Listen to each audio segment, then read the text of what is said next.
Kenya all out demoted Kandi for LaToya's brand new peachless ass. So, hey y'all, it's NeceyDixon. Welcome back to my YouTube channel. If you are new here, welcome. If you are returning, y'all. I have not posted a video since last Sunday, Real Housewives of Atlanta. And I missed Married at First Sight. I missed Real Housewives of Salt Lake City. And I said I was going to review Belle Collective, but we need to talk about that. So, y'all, I keep saying I'm going to go live with y'all, but I really need y'all to hold me accountable. I will be live on Scotty's panel on Monday night, but I want to go live with y'all on my channel. Y'all know the real ones who really be hanging out in the comments. The real ones who I really know. Y'all know I call y'all my faves. So I really want to talk to y'all about what my lineup should be looking like, because I'm not going to lie, y'all. These 2-hour Married at First Sight episodes, that's kind of where I got tripped up last week, y'all. But tonight we are back at it with Real Housewives of Atlanta, season 13, episode 7. The girls are picking up. It's a little bit less boring this episode. Y'all tell me what y'all think in the comments. But without further ado, let's go ahead and get into it. All right, y'all. So first big scene, Cynthia is calling all the girls. Nobody's answering the phone. Ha, ha, ha, ha, ha. Real cute. Then we get Drew and Ralph. And Drew and Ralph are on the up and up on this roller coaster ride that Drew keeps saying that they're on, y'all. She says, like, when they're up, and when they're down, they are down. But for now, it seems like they are up. Drew is kikiing and throwing shade at Ralph about how he left them for 3 days and didn't tell him where they were going. Whereas now she's going on a vacation. He knows exactly where she is.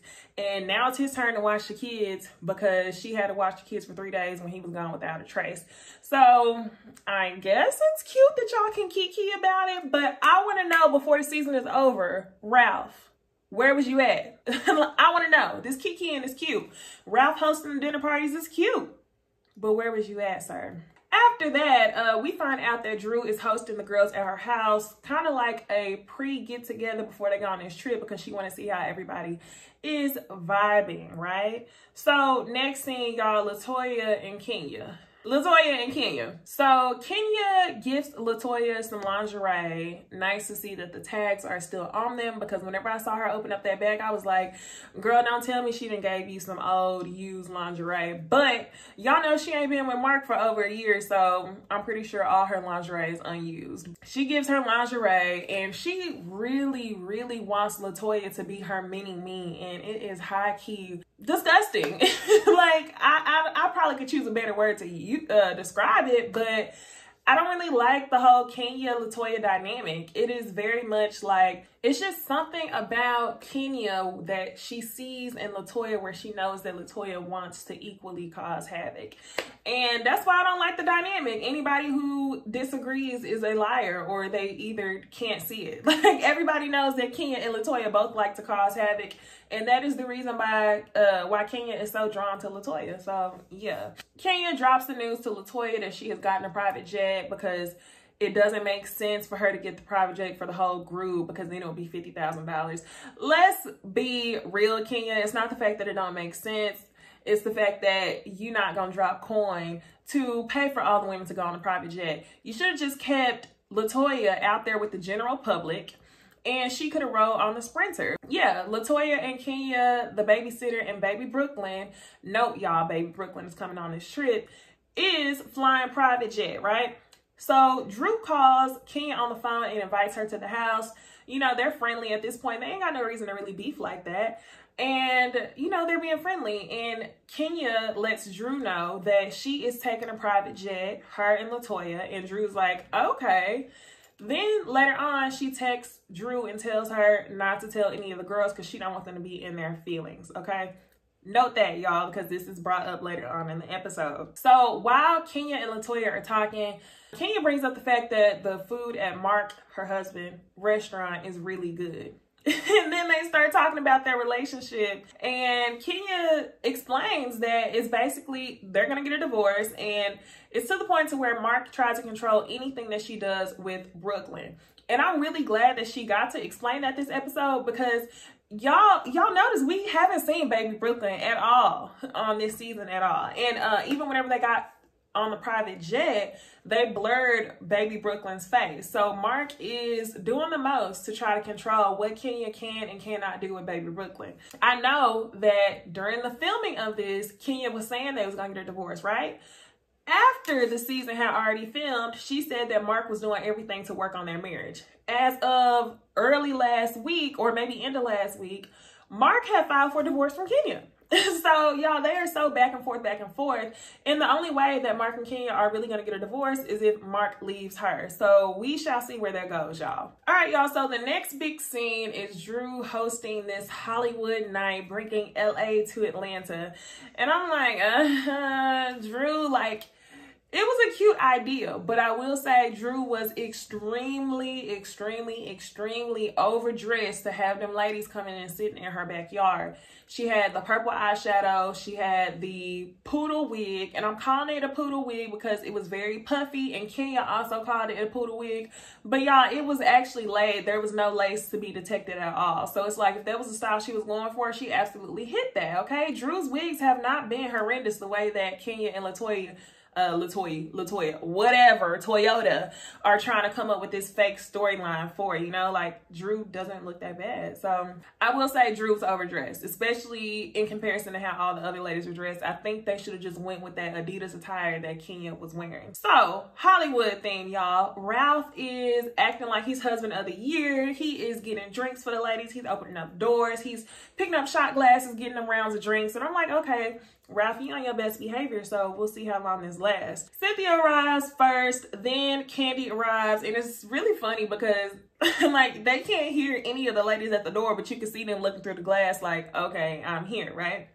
And whenever Kandi arrives and they walk out to the backyard, they call out Drew's hair, and they're like, oh, I like your hair. And Kandi says under her breath, I'm gonna have to tell LaToya. Basically because Candy's like, Drew's hair looks fine. And Cynthia is like, Drew's hair looks fine, you know? Another thing, as all the ladies arrive, Kenya shows up. She's wearing the Adidas dress. She's wearing Adidas tennis shoes. Real cute, right? Porsha also shows up. Porsha's wearing an orange bodycon dress and heels. So, like, again, the ladies' attire don't really match, but, you know, they all look fine in their own right. So, in the confessional, they end up asking the ladies what they think about Ralph, Drew's husband. And Porsha says, well, ain't that Kenya's line? Yes, most definitely, because Kenya is not scared to speak on somebody's husband. Hence, Phaedra and Apollo seasons ago. That's why Phaedra was eating your ass up for seasons. For seasons. Man, I really miss Phaedra for that. Okay? I don't agree with what Phaedra did to Kandi, but I miss Phaedra because Phaedra would eat Kenya's ass up. But yes, Kenya, again, wants to speak on someone's husband. Back it up. Wrong road, okay? When Porsha shows up, Porsha wastes no time spilling tea to Drew. And I believe this is the first time they met. They know that they live down the street from each other. But I know this is the first time they met because whenever Porsha arrives, she comments like, oh, Drew, you're beautiful. Like, oh, you look so pretty. And she says that because she was actually shocked that Drew looked so put together because Kenya and LaToya talked about the girl like she was a damn dog. Porsha says, you should be glad that LaToya isn't here or something like that because, you know, she talked about you like this. She said your wig was like this, like that. Drew is completely like, she's shocked. You don't even know this bitch and she up here talking shit. Like, what? And I don't get it. Like, Drew seems to be a cool person, so I don't see why LaToya came on the show hating, other than the fact that she wanted to solidify her spot on the show and be a mini Kenya or be a shit starter. Because, you know, shit starters always get the check. They always get the coin and they stay for seasons and seasons. So, Porsha spills the tea. And she says, not only did she tell me that, but I just want you to know that Kandi and Cynthia are privy to the shit talking too. And immediately, oh, y'all, Cynthia in this fucking clown mask, okay? Cynthia stays with a clown mask on for Kenya. In Cynthia's confessional, she says, Porsha just drops a whole shade tree. It wasn't that real. Everybody has a bad wig day. That's besides the fact, Cynthia. Stop playing dumb. You are beautiful, okay? But you're not dumb. Stop playing dumb. It's not about the fact that it wasn't a big deal or that everybody has a bad wig day. It was the simple fact that she was talking about the girl and she didn't really know her like that. So immediately Cynthia throws her hands up because she don't want no beef. And I'm like, you know what, Cynthia, if you would have spoke on this, I honestly would have respected your storyline more than just talking about a wedding, because I'm so tired of you playing dumb for Kenya. But this ain't about Cynthia, y'all. I'm just like, had to get that off my chest. So Cynthia is, you know, she don't want no drama. It's not a big deal in her eyes. Kenya's just laughing. Kenya knew the shit the whole time. She's just laughing. And Kandi is all about making the most money with doing the least amount of work. So if that means Kandi being everybody's friend and not really getting into drama, that's what she's gonna do. So she really didn't want to comment on Toyota talking mess about Drew's wig, but she said for her it was the fact that she didn't really know Drew like that, which is respectable. Okay, Cynthia, it does not take a rocket scientist to know that it was dumb for LaToya to talk about Drew without knowing her like that. Like, you could have at least said that without picking sides. So whatever, y'all. So next, after all the ladies arrive, Drew hosts the women to a dinner. She has plates laid out for everybody, even has a nameplate for LaToya, and LaToya can't show up, y'all. But Drew keeps saying chef love, because, you know, she has a chef cooking the ladies' dinner. And Kenya trying to count somebody's coin, because I can peep when people do that. People always try to count your coin by asking what you do for a living, where you live, where you went to college, if you went to college, where you from, where your parents from, what kind of car you drive, how you know certain people. Kenya was trying to count coin, because let's be real, y'all, she don't really want to know who Drew is. So once Kenya peeped that she had a chef, she says the chef love cook for y'all pretty often. And whenever Drew says, yeah, she does, she wants to know, like, okay, how do you know Chef Love? And then once Drew basically says that she's a relative, Kenya's like, oh, okay. So I definitely peeped Kenya trying to count coin and be a hating ass bitch. They start talking about that. Then Drew starts bringing up the fact that her mom is a pastor and that Ralph plays the piano and that she does the singing for the church. So they ask her to sing, y'all, and she hits that. Oh man, she hits that Porsha throwbacks a couple seasons ago, and I immediately started laughing. But Drew sounded okay. I mean, she didn't really sing outside of one range, so I can't really peep like what her vocals was looking like. But other than that, I think she sounded pretty good. And yeah, that's that on that. So after Drew gives us her little Amazing Grace rendition, which is not bad. I'm not a hating ass bitch. I told y'all it was pretty good. I just can't gauge where her vocals were at. But after we get that, y'all, they start talking about the trip again. Kenya starts talking about, oh, all of y'all are gonna go to Kandi's house and get on a Sprinter. And Drew is already privy to the fact that Kenya and LaToya are going to be hopping on a private jet. So Drew puts her on the spot. Like, okay, so you really trying to play us. So Drew is like, how are you getting there? And Kenya's like, oh, private jet. Kenya's trying to be really short. Drew keeps pressing. Oh, just you? Oh, really? So your own Sprinter? And then Kenya ends up having to say that she got a private jet for her and LaToya.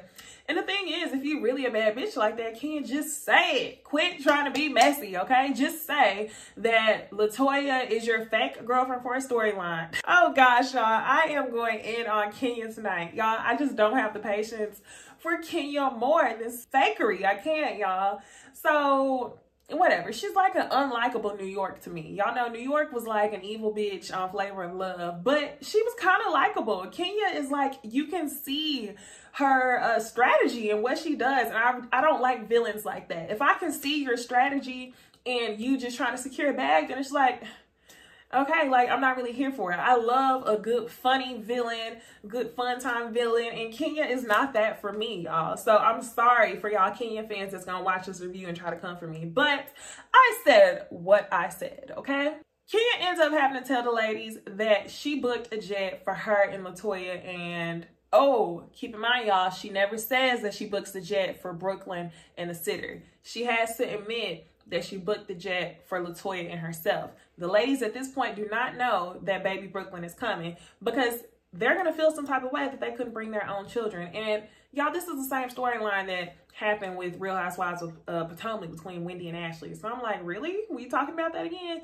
Honestly, like, I don't have kids, so I can't relate. So anybody who has kids below, tell me if y'all would be tripping about bringing y'all's 2 or 3 year old kids on a trip, because personally, I would be like, keep them kids at home. But y'all, I don't have kids, so let me know what y'all think. Okay, so speaking of the ladies not knowing that Kenya is bringing baby Brooklyn. We get all the scenes of all the ladies getting ready for the trip. Porsha's trying to work out her baby arrangements, which she probably wouldn't have had to do if she knew that she could bring PJ. But anyway, Porsha's working out her baby arrangements. Dennis is going to watch the baby, blah, blah, blah. And then Kandi and Todd are talking about the trip, and Todd gives Kandi the idea that they need to turn up and turn it into a bachelorette party. And this is where they get the idea for the dungeon, like sex party type stuff, and to also have strippers come down. So this is the beginning stages of the, what do they call it? Sex gate or threesome gate. Whatever they call it, okay, y'all? But this is the beginning of that, right? Now, y'all, the ladies are ready to go. Kenya and LaToya, they aboard the private jet. And on the way, before they actually get on the jet, Kenya delivers the news to LaToya that Porsha spilled tea about all the shit that she was talking about Drew. So LaToya says, Porsha's extra as hell for that. Porsha's extra. All right, extra. All right, just keep it PG because you don't want to go down the wrong road, LaToya. Let's just call her extra for now, okay? Now, while these two are boarding the private jet, the other ladies are hopping on the Sprinter, and Dennis drops off Porsha. So everybody's kind of like, what do you got going on, sis? So Kandi and Porsha are talking about how they're about to cry because they were going to leave their baby, still not knowing that baby Brooklyn is actually coming on the trip. Marlo shows up in a hazmat suit, and I am that friend of the group, y'all. I really don't go out and see nobody. I have been in the house quarantined to a T during this pandemic, y'all. I went to the nail shop for the first time since March this weekend. So yes, I am that friend in the group, y'all, and I just thought it was funny that Marlo showed up in a suit, but she took it off as soon as she hopped on the Sprinter. So I'm like, girl, you so full of it. As the ladies are on the bus, they bring up several topics. First one being Marlo sees that baby Brooklyn is coming, and everybody's kind of like, what? Like, nobody knew that Brooklyn was coming, right? And then another interesting conversation on the bus is threesomes, right? So I think it's Porsha who asked the group, has anybody had a threesome? And I don't know what some of the other ladies answered, but Tanya says, I'm not going to answer that question. Yes, she has, okay? And we know that she's a part of this Strippergate scandal. And then they asked Kandi, does she make people sign NDAs between her and Todd whenever they have threesomes? And I think she said yes. Yes, she did. And I'm not shocked at all because I think that T.I. and Tiny do the same thing. So they all with the shit, y'all. Allegedly. Okay? So LaToya and Kenya arrive, and these messy bitches pick rooms for everybody.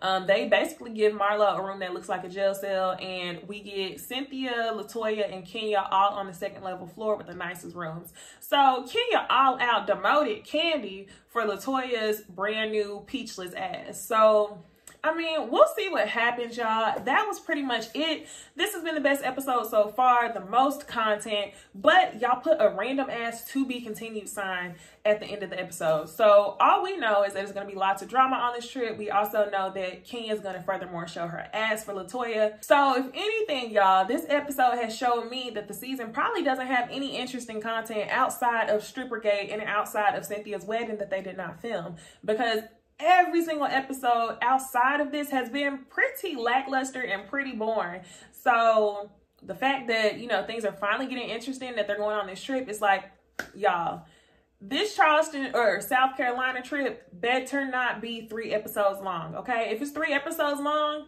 I told you so, because I ain't got nothing else to talk about this season. But other than that, y'all, comment below. Tell me what y'all thought about tonight's episode. I missed y'all. I had not posted for a week. But y'all, please stay on me, and please, like, I will try to go live with y'all this week, even if it's for like 20 or 30 minutes, y'all. Comment below.